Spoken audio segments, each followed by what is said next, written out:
back on the couch, getting cozy and No comfortable. chairs today. We're still trying to figure out our audio stuff, but hey, Can you hear me? you would think at some point we would go to school and just get like an audio degree. You think you could do that? I was you have looking. enough free time to. I was looking around at class, not on the audio, but on graphic design the other day. Like School. It would still be an associate's. An associate's? Yeah. From where? My alma mater, Wallace State Community College. Right. Explore the roar. Do the roar. Is it really Explore the Roar? It's Explore the Roar. I told them, I actually really like that, like, as far as branding goes. Yeah, no, it's cool. But I said, if you want to make that more personal, it should have been Explore Your Roar. Yeah. But I think it doesn't flow as good because Explore Your Roar is There's a very, a lot of oars. it's a lot. So, for those of you that are from the Wallace If community, you had like a speech impediment, Explore the War. Explore War. We also want to go ahead and offend people with speech impediments right I out of the had gate. one. I couldn't say my R's when I was a kid. Oh yeah, we had this I had conversation. to, I had to go to speech class, all the things. Yeah, I don't think I just in my adult life can't talk very well. So Explore the war. Explore the war. Explore the war. So you're thinking about going? I'm just looking at stuff. I'm looking at.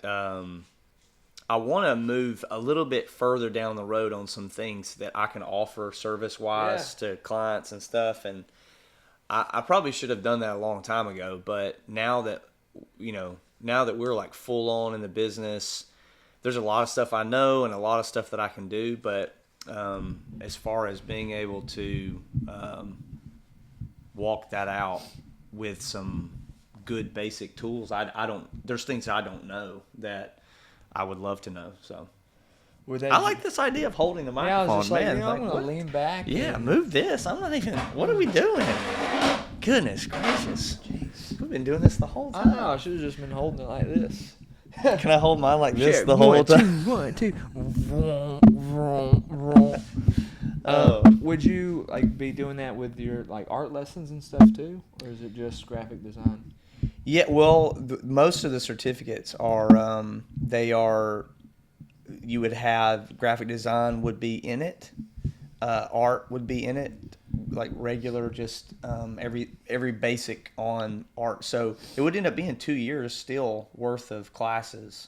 Do you have to do basics again? No, I think those would transfer. Sure. Even your math credit? Well, man, I hope so. I hope so. What if you went back and you had that same math teacher and like, what are you I'll doing be honest here? with you. If they told me how to do math again, that would be I'd be like, I'll do it online or something. But no, I think everything will transfer. I went ahead and applied just so I could see like what that would look like. But nothing. I'm not pulling the trigger on anything. I'm just trying to get good information so I can see. Wallace is so close, and is it online or would you have to actually? Some of it would be online and some of it would be in class. But it wouldn't be like the load would be like you're talking about going up maybe 2 days a week. And so we'll see. Again, nothing too crazy, but I'm not I would love to do it, but audio engineering, maybe throw that in there as a little as an elective. Do you think you could show me? I actually just want to take the part of the class where I can figure out how to make the audio stereo. And I got what I need. I'll see you guys later. But sir, you paid withdraw. I will like my money back. You paid $2,000 to do this. Like, yeah, I got what I needed. So explore the war. Explore the war. Explore the war. I may later on be exploring my war. Oh, that's awesome. I'm all for continuing education. I think we did a whole podcast with Anything Goes on continuing education. Which since then, I think, you're back in school. Yes. And then I think at that time, I might have been completing my time at PBA. Yeah, you were finishing up. I think it was like your last semester. Whew, man. When you're in it like that, it's good, but it's a lot. Well, and I think that's the thing. Like it is it's very challenging. I think we should put ourselves in challenging situations from time to time to learn new things. Like if we ever feel like we got it all figured out, I think that's a dangerous spot to be in. Yeah. So we should always be learning, whether it be faith, new skills, whatever that stuff is. Like, you should like continue your education in all areas. I know that has nothing to do with what we're going to talk about today, but Yeah. I think that's awesome. Like, men should like continue to learn. Yeah. And there's so many, we probably did talk about this at one point, but there's so many ways to do it now. I think what we had talked about was like creating your own school. Yeah. And, we're in a really unique time where there are some things that I think an institution, I think we're in a time right now where everybody's losing trust in institutions, colleges, government, all of that. But Me. yes, ding, ding, ding, ding, ding. But it's interesting. There are times where the institution really does serve its purpose, but now we're in a time where you just don't need certain institutions. Certain ways you want to go about learning things. You don't have to have that formal, educational path, and you have so many people creating things, and I think that's why it's important to educate yourself, so then you can use that to create more things, talk about more things. sure. There's just so many creative ways to do it. Like, even my master's program, it's like monthly subscription based, pay as you go. It's not like, hey, you have to like pay lump sum tuition and all that stuff. It's all online, at your own pace, Yeah. to do it. And I'm in a house, like, I wouldn't say like Harry Potter house, but like you have an intramural house. And I was actually talking to one of the guys in there the other day, because I was just struggling. I'm like, I feel like I'm getting my teeth kicked in. I feel like I'm wasting time on certain like projects. And he's like, no, you're not. Like, here's what you need to do. But it was great to have somebody to talk through that process. There's just so many ways now that you can continue to educate yourself. I hope like this is educational. I hope our school group is educational.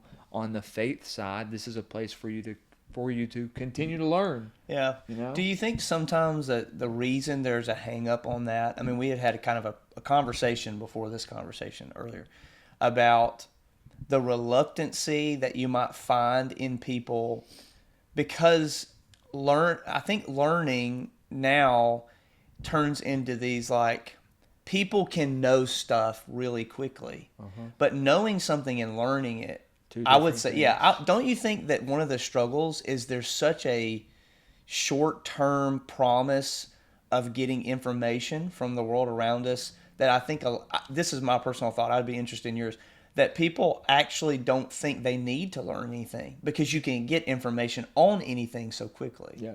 You're not really discovering anything. Right, yeah. Either. You're just like, find information, or just like Google Life now. Yeah. I'm just like, whatever I need to know in that instance, I can find it, rather than really like develop something, learn about it, and then it really. The cool thing about learning, it kind of transforms your thought process, the way you view things. Yeah. I think back to my college experience and going to school, like my mind really did like change on a lot of things. The more I spent time in school, the more I learned about certain things. Like, it shifted my view in certain areas. Probably some of it for the bad that I had to rework later out. But again, that was a discovery process. But yeah, I think it challenged you. It's challenging. Yeah. Today it's like consumer content. Sometimes like we consume things because it entertains us, and then we learn something in the process. Yeah. Like, I could watch something from Joe Rogan and like, oh wow, that I was entertained. I also learned something. Right. But then I would just have this knowledge. It doesn't really do anything. Yeah. I could watch a video on how the tobacco industry is now funding ultra processed foods and making foods addictive. I can learn it. Oh, that's great. But I'm still going to eat Captain Crunch cereal at nighttime. Praise the Lord. Right? Like, so there's a difference in it. Yeah. No, it's like almost like there's an emphasis on the way. I like how you just said that about how like it's content that's consumed. You still get knowledge, or you still get understanding, but what you're encountering is not the same when you're learning something. Yeah. I think about something that when Paul talks about accidental knowledge. Write that down, folks. Yeah. Well, go ahead. You're going to say something very important. I don't know. That summed it up. You're going to say something about Paul, though. Paul's way more better than my little one-liner. What did you just say, though? Accidental knowledge? Accidental knowledge. That's really good. I'm gonna have to get that tattooed Pull it somewhere. out from time to Yeah, time. put it in. No, I was just thinking about Paul talking about coming with, like, when you have to choose something up, and when he uses that illustration of meat versus like milk, even in the same way with faith, like maybe just not just a problem in the educational realm, but like in life, people tend to want things that are easier to swallow.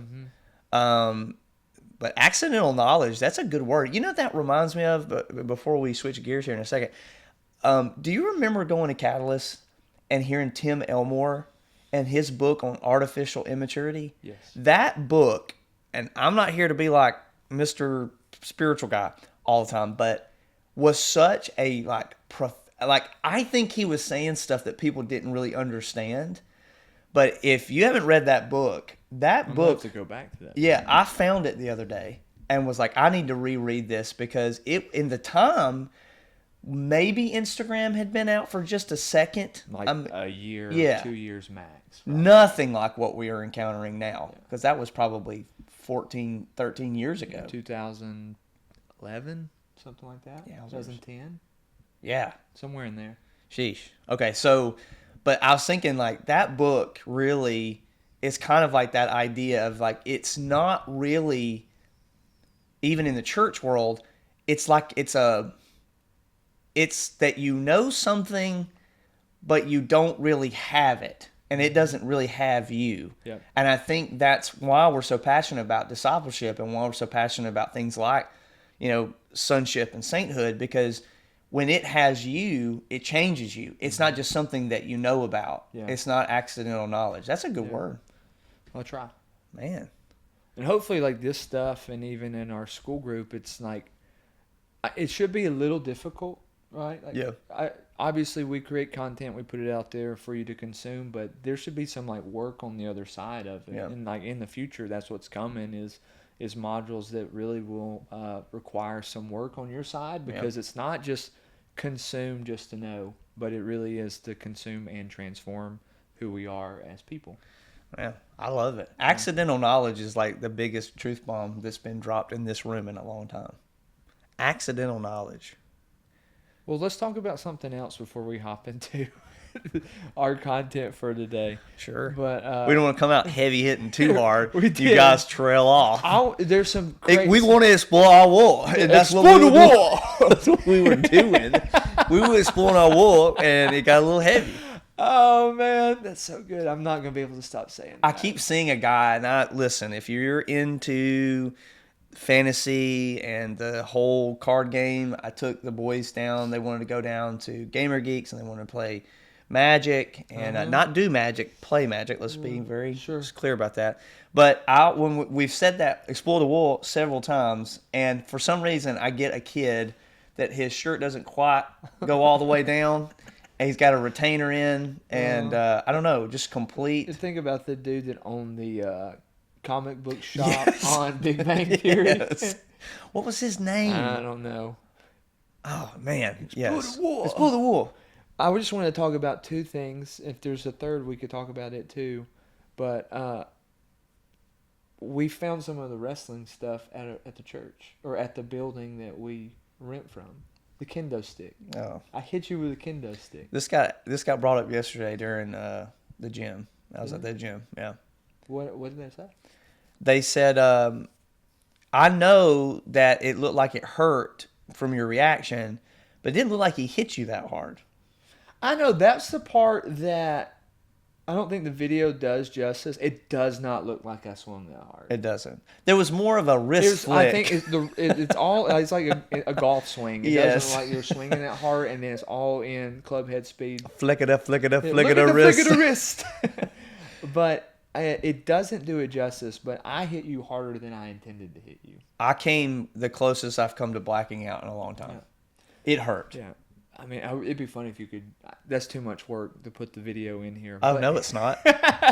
But we No, found it's a not. kendo stick. Actually, I Googled after that what a kendo stick was. Because I don't know why they're under wrestling rings, why it's a prop that they use. But it's like a practice sword for ninjas and things like that. That's what it's a practice. Ninjury? Yeah. It's a practice prop for like working on sword skills and stuff like that. But somehow they got adopted into the wrestling world. I assure you. It's a bamboo sword. Basically, Yes. that's what it is. I assure you, if you would have hit me there with a real sword, I would be dead. With Yeah, that little flick. Would have cut straight through you. I'd have been dead. But we found these props. I've always wanted to be hit by one.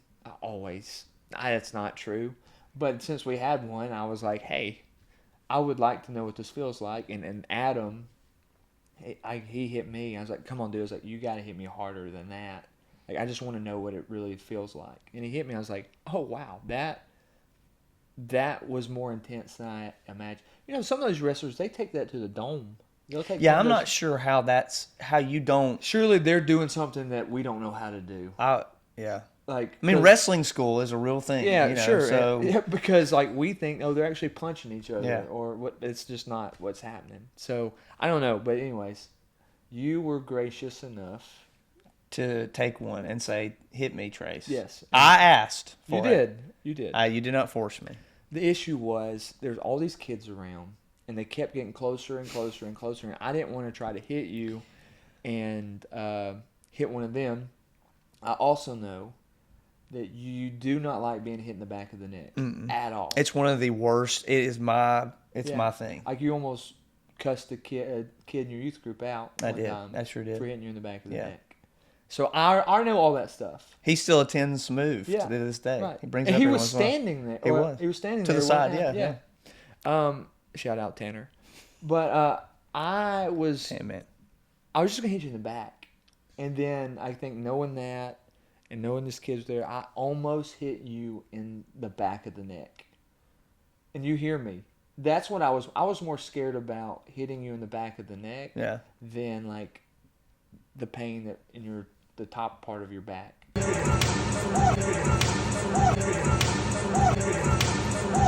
Because on the video I was like, did I hit your neck? Because if I hit your neck, I knew what was coming.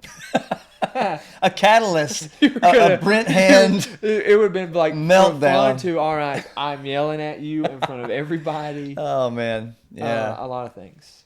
Yeah, I think another. What do the doctors always do? You know, they do that real dramatic thing. If it was a centimeter more to the right, you know, I think I would have been a vegetable today, talking out of a tube. I'd have been like, "Hello, trees. I want to let you know that it didn't hurt me as bad as you thought." You did that 2 weeks ago. Yes. And you made me laugh so hard. Yes. Because of the words that you said. I just made this cursor move with my eyeballs. Yeah, that was good. Well, because those people with the Neuralink and all that stuff, you know, it's like very, it's very. I don't know how they're even able to do half the stuff that they do with that junk. But yeah, I wasn't prepared for cursors moving with eyeballs. That was so good. Yeah. So it hurt. Yeah. It hurt really bad, and we will not be doing it I again. really liked all the reactions behind it. Yeah, the video that got put together about it was pretty funny. By now, I've already showed it in the video, but there's just so many things happening in the background too. It's good. Thanks for taking that. I fulfilled two things. I got hit by a kendo stick, and I also was able to do a kendo stick shot at somebody else. Yeah. I'll never probably do it again. I'm basically the Wish version of Rob Dyrdek. I want to help complete your fantasies. I would be the Wish version of Johnny Knoxville. So we work together pretty well. Yeah. Sweet. And then the second thing, you don't know about this, but I found someone left a gun at our Airbnb. A pistol. Well, there you go. Yeah. I was like, what the heck? Just out? They left it in a drawer. Oh.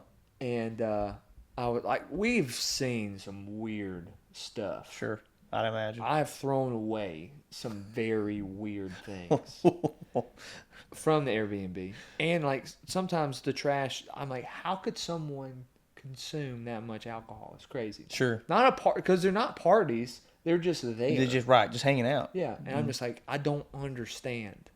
Anyways, find a gun. I don't even know what to do with it.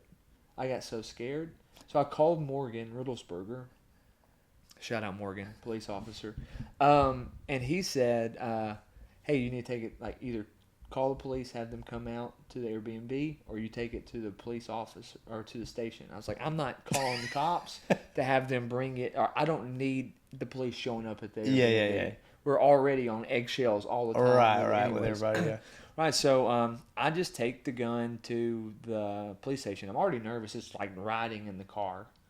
It's in a bag, but the gun, I didn't touch the gun, first off. I opened the bag. My fingerprints were definitely on the bag. I did not touch the gun. Murder! It was like rusty looking and all this stuff. Weird. Yeah.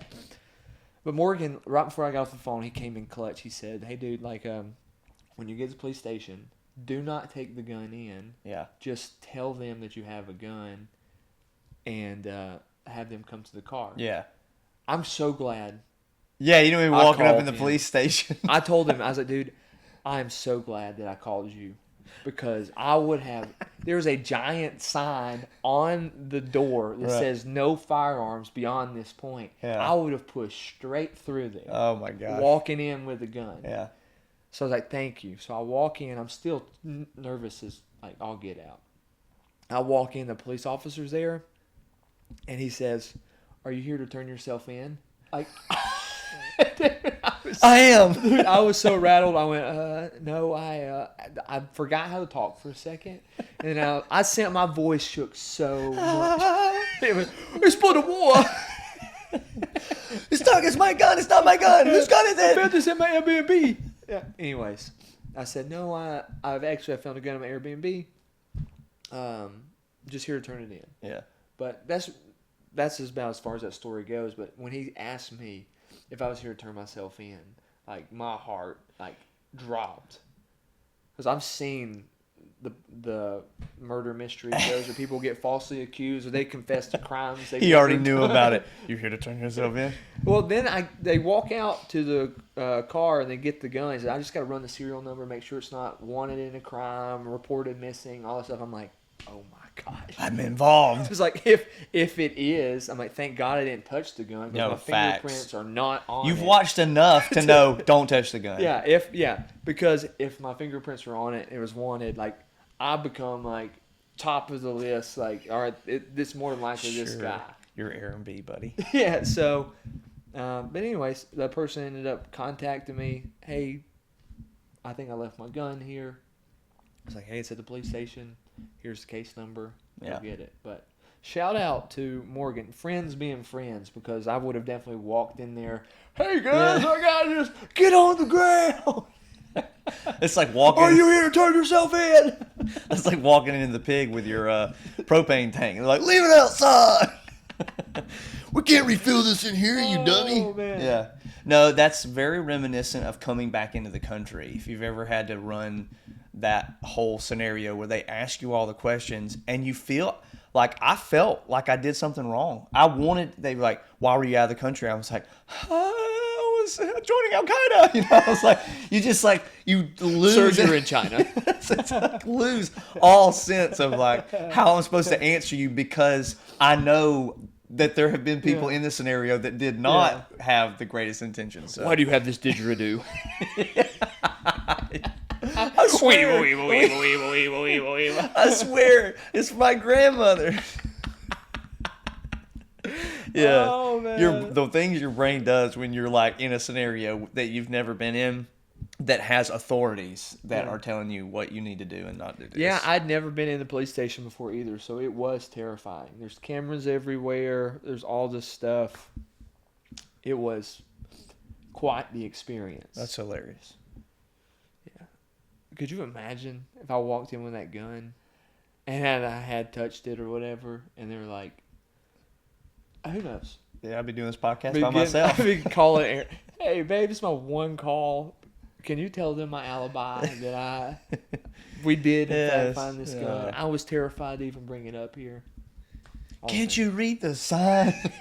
I would have walked right past that. That's Hello, officers! I have a gun You're for waving. you. I found this at the Airbnb. Done. Oh, man. Yeah. Good job, Morgan. Yeah, Thanks. thank you. I'm so glad I'm here to do the podcast today. For real. Hey, real quick, we're about to get into the meat of our topic today. But before we do, I really wanted to talk one more time about our SKOOL platform. If you're not a part of our SKOOL platform, please use the link in the comments below to join our SKOOL. That's where all of our content comes out. You'll get access to courses that we're putting out. We've got 2 devotionals in there, one on embracing and working through your orphan heart and being a son of God. The second one being on living your life as a saint who sins and not a sinner who's just trying to get through this place and all that good stuff. So hey, check it out. It's our SKOOL. Please be a part of it. Engage. We got free gifts, free awards, all kinds of things in there. Don't miss out. All right, so today we want to talk about working out processes. Yes. This was your idea. So tell me what you're thinking here. Yeah. Well, here recently, I've noticed that there's probably one marker that is pretty easy to see now on my end, at least. And I'd be interested to know what your thoughts are on this. That as a Christian, one of the things that becomes very clear or becomes like a mark for someone who is living as a disciple is they start recognizing and walking out processes. Now, I guess the theological term would be sanctification. It's not like a blind Bartimaeus type thing. It's not an encounter with the Lord and then they're radically changed and whatever. We have those. But because the Bible tells us through Jesus' words to us are make disciples, and that discipleship becomes like the thing in the New Testament. The word's used a lot. You see the word being sanctified or becoming holy. You see those types of things coming out a lot. It seems like that the mark of a disciple is that they recognize and walk out processes regularly. It's not like one big thing. So, we think about like a testimony service like we used to have years ago. It would be like, tell us your testimony. Well, what they were saying is, really tell us how you came to Christ. Yeah. Which is great. We need to know these stories. But what probably doesn't ever get asked is like, hey, tell me about your process right now. Like, what is God currently walking you through? And so I was just interested in bringing it up. I have 2 other like questions that I think would be good for us to personally answer, but I would love just hearing that as an initial take, like what your thoughts are. I think it's good to talk about because I do believe that most Christians live frustrated because we do think that it is this blind Bartimaeus type moment or Saul on the road to Damascus, Right, where things instantly change in your life. I remember that was like me growing up. Like I got saved, but then I didn't realize that the Lord was trying to work a process out in my life through sanctification. I was like, why the heck am I still struggling with these sins? Like why is it not going? Because I know people who were addicted to something that were no longer addicted to that thing, or their attitude or their anger issue was like instantly just like resolved. I've seen it. I've witnessed it. Even like the testimony service. Funny to bring that up because when you do, I think about in a testimony service like where people are telling these testimonies and they're awesome, and then somebody gets up there and it's like the testimony goes off the tracks and they're telling all these things. You're like, oh my gosh, I did. And they just keep talking and keep talking. And oh man, that stuff's so funny. That's old. I don't think I haven't been a part of a testimony service. It's been a minute. We always did them after like a youth trip. Mm-hmm. You'd either have a testimony service or on the bus going back to the hotel like that night. You would say, all right, what did God do? When people were getting up, He made me break my Creed CD, or I threw my condom on the front stairs and I'm not going to have sex anymore. All these different types of things. Which we're thankful for, yeah. Super thankful. But yes. Yeah. Well, and that's where I think that like people are sometimes surprised that then they would be sometimes we have particular views, you and I. We've discussed those views. I remember one time Glenn was at Move. This was back when we were at the 2211 building. And he was talking about God changed my want to. And one of the things he was saying was, I've never really done anything or participated with God on anything without being cornered. Yeah.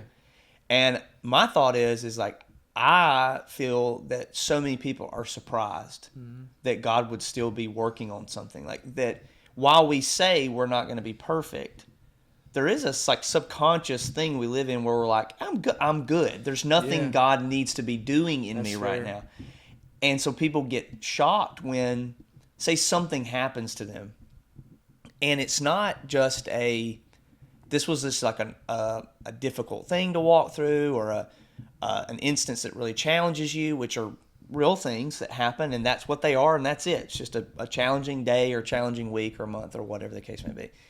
But that you're getting actually pulled into a process where God is going to use that thing, whatever that hard thing is, or that hurtful thing, or even that sinful thing, to pull out to the surface something that you weren't really willing to work on. Yeah. You weren't going to go there yourself. So God's like, I'm about to corner you, and we're gonna deal with this. Yeah. And I think there's a lot of people who get shocked by that. And that really is the life of a Christian. Like, take up your cross and follow me, because there's gonna be things in your life that you continually have to kill.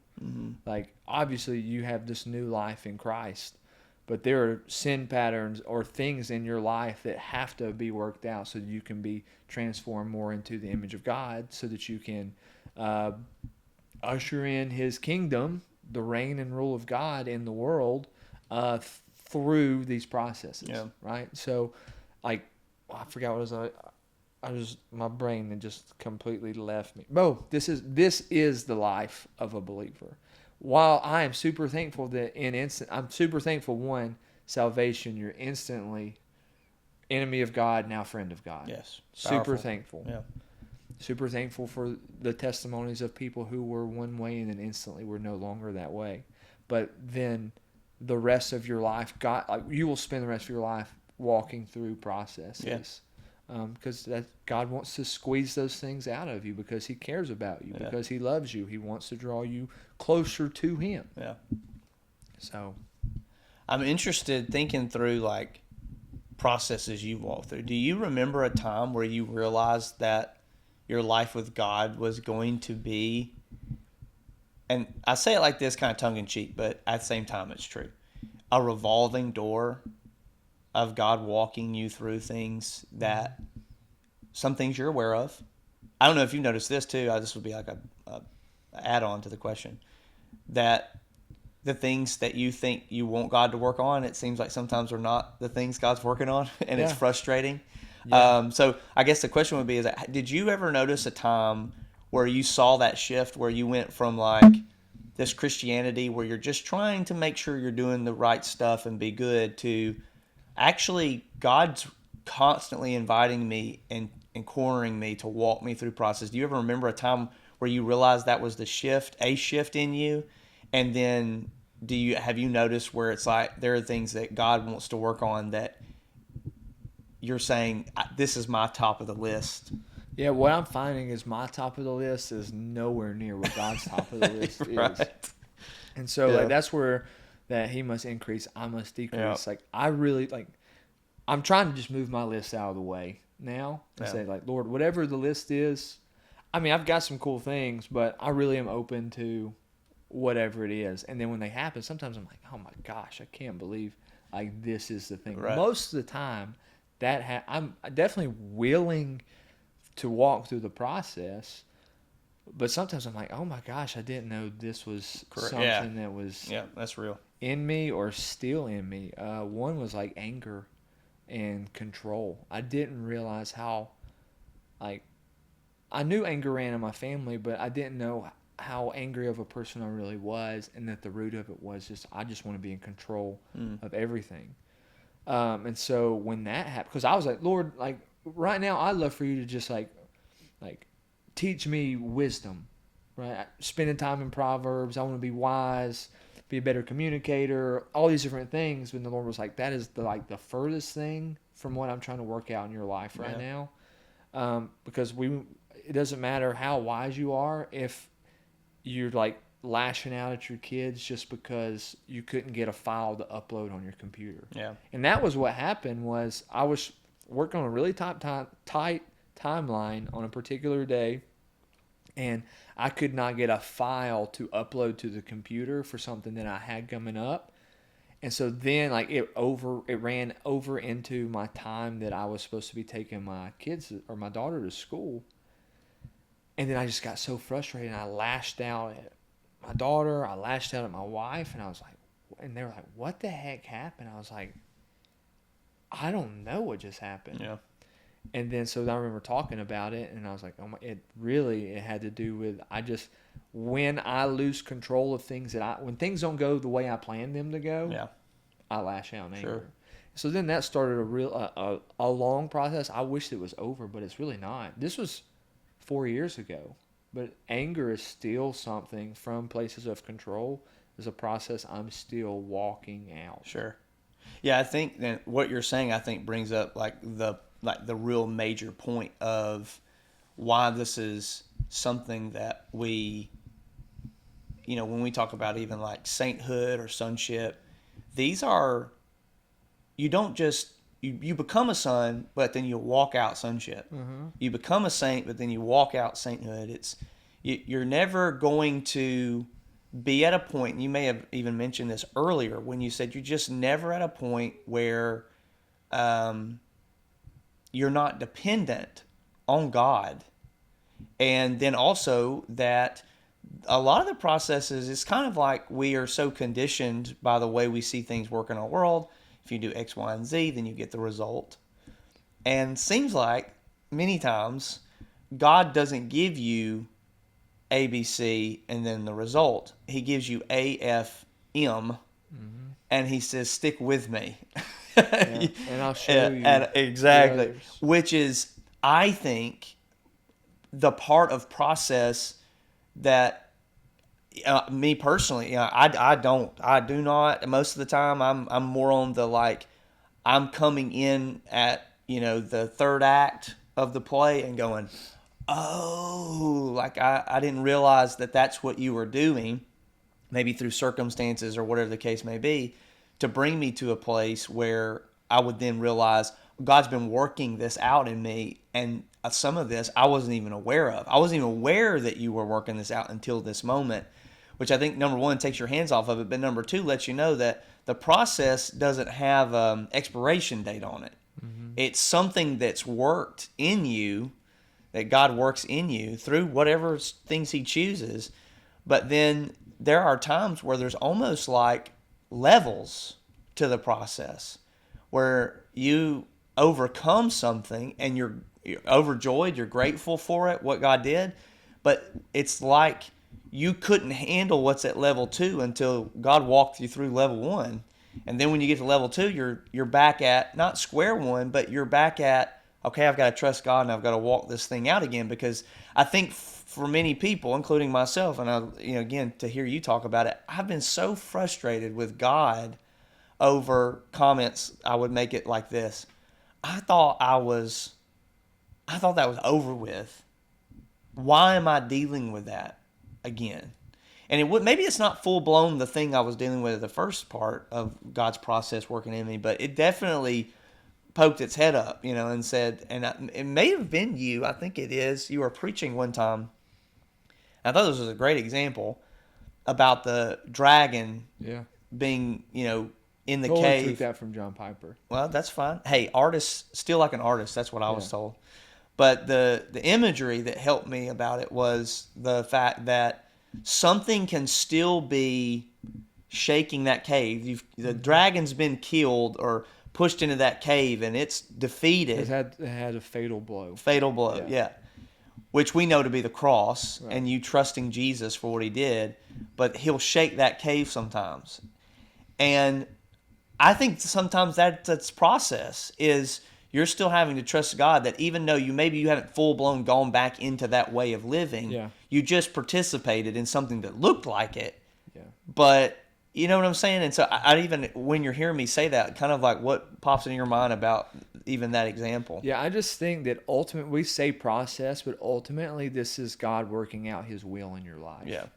Because he has a plan and a purpose, and he wants us to participate in those things. And the only way that can happen is if we do it to his standard, the way he wants those things to be worked out. Yeah. So him working out this process to where we're being led by the Spirit, living by the Spirit, and not living by the flesh and led by the flesh is the process that it takes for him to accomplish what he's trying to accomplish. And so that's ultimately what we're trying to do. And here's the thing: God is so patient. Mm-hmm. And his timing is perfect and all this stuff. So if it takes his entire life, my entire life, and it will, to accomplish his will through my life, he's fine with it. Yeah. I could probably get frustrated because I'd like to see God's will happen like these little spurts. Mm-hmm. But really it's the whole thing. I think about Joseph's life. And his life is nothing but a process of God working things out, shaping him so that he could be the ruler that he was supposed to be in Egypt. In hindsight, we have the advantage of knowing the end of the story while the crappy stuff was happening. Sure.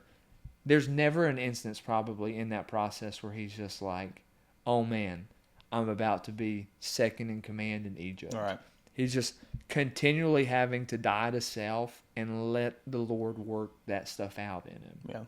And I just think we have to be patient in it, to be honest with you. As I hear you talking about this process, like so many times we start a process, but then we're like, all right, it's fixed, it's done, on to the next thing. That's me. All right, what's next, God? What do you need to do next? And he's like, you're nowhere near where I need you to be in this. Or right now, let's just stay where we're at, and then I'll work out another process later on. Yeah. Because I work it out so you can do the work that you're trying to do through me. Like, no, this is the work I'm trying to do through you. That's a good word. I think that's exactly the point. I think that another reason why so many people are shocked or so many people are frustrated by processes is they think the process gets them to a point of God doing something versus this is God doing something. That is exactly what he's doing. And I love the point about just making it very clear that it's God accomplishing his will. You know, there's so much to be said about God doing what he does and the onlookers of it. Not only humanity, but even spiritually. There's so many scriptures that have just been on this here lately about, God raising Jesus from the dead and basically make this procession that makes a mockery of every, demonic dark force that thought that Jesus, the Son of God, had been killed. And they were kind of, I don't know, you read some of C.S. Lewis's stuff and you're like, he had this imagery of them being like, ha, ha, ha. But God's like, no, this isn't something that will get us closer to what I want. This is what I want. Isaiah says it pleased him, God, to crush him, his son. Well, this is a part of the plan the whole time, to do these things. And I think that sometimes when we're in the middle of stuff that is a challenge or that we're seeing God sanctify us, we're seeing sin in our life, we want to be like, okay, get the sin out of my life so then I can do the thing. No, God getting the sin out of it is what he's doing. What he's trying to accomplish is you. Yeah. That's it. And yeah, I mean, I can only say this because I've been guilty of it. Lord, work out this process in me so you can use me. Yeah. And God's like, I just want to work out a process in you. Yeah. That's it. Yeah. Because that is the ultimate display. And I'm just like, okay. Now I see that. I'm thankful that the Lord does allow me to participate in what he's doing in the earth. That can only happen when he works out a process in me. And I realize it's really it's just us. Yep. Right? I know that's counter or whatever, because at the end we're saying, hey, I'm thankful God uses me. And he couldn't use me unless he worked this process out. But you get what I'm trying to say? No, I'm with you. Yeah. I hope you get what I'm trying to say there. Yeah, it's all integrated. Yeah. It's God's work is not here or there. It's everywhere. Yeah. And so, Sometimes I think we're more focused on what we could do for somebody else rather than what God's doing in our life. sure. Well, don't you? And this is, we're probably landing the plane here, but I think that probably again goes back into a lot of what we're talking about on the podcast or what we're doing in Sons and Saints is counterintuitive to a lot of the Christian culture that's been a lot of it that's like selflessness has been turned into this thing where you cannot Social justice.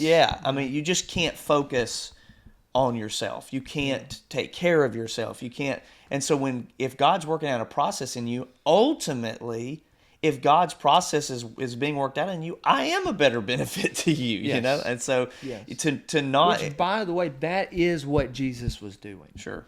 Jesus was fixated on God and his plan. What the Father wants, that's what I'm going to do. But that only was through his relationship with God. Yeah. Like, it just so happened that he healed a woman or he did all these other things. But that was from the overflow of his time with God and what God was working in his life. And so, there's things God absolutely wants to do through your life, but don't fixate on those things. Right. What is God trying to work in you is what is most important. And it is amazing if you are attentive and sensitive to God's work in your life, how he's speaking to you. And that could be just him displaying mercy or you remembering you're forgiven of sin or, whatever you're growing in that abiding.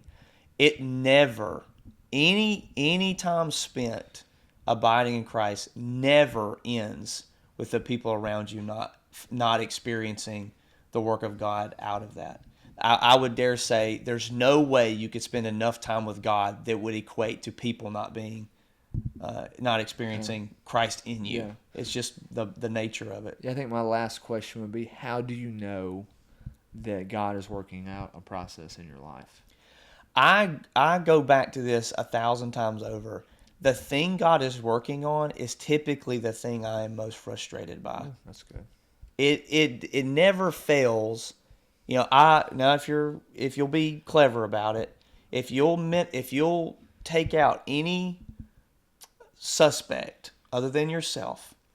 So if you're frustrated at work all the time, every time you go to work, you're frustrated.